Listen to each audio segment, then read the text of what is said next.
I guess it all started when I was about 3. My parents got a divorce. I used to live in the city when I was that age, and I moved out here and lived with my mom.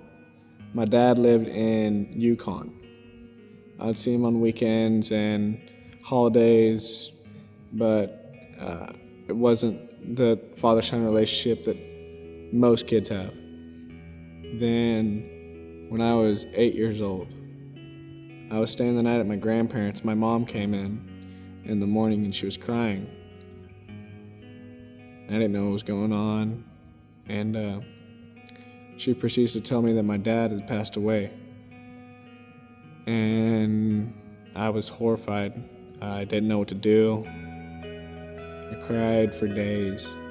And then when I was 10, my mom decided that she wanted to move to the city to find a better opportunity for a job.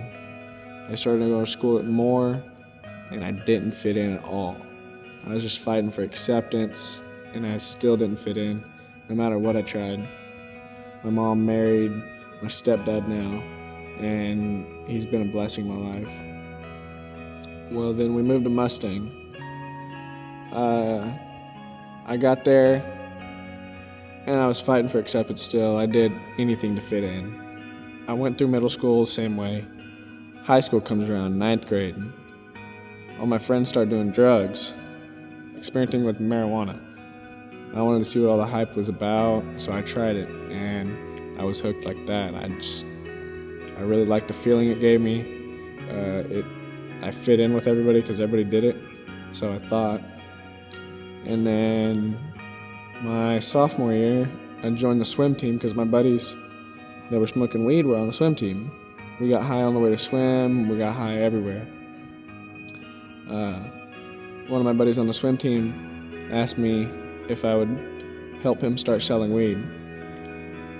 So I said yeah, and I was selling weed for a long time.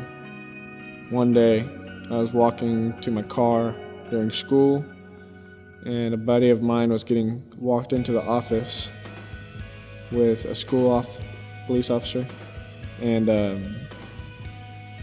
2 vice principals. I kind of ducked my head and started walking the other direction, and one of the vice principals yelled for me to come over there.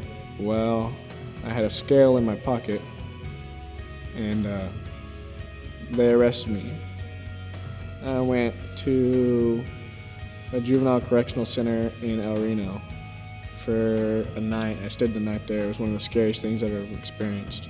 My mom wanted me to move away from all the friends that I had, so I wouldn't be influenced in such negative ways anymore, so I moved out to Westford. I started going to school in January, and I told myself I'm not going to try to fit in anymore. It's not worth it. I'm just going to be me. And I went through school fine.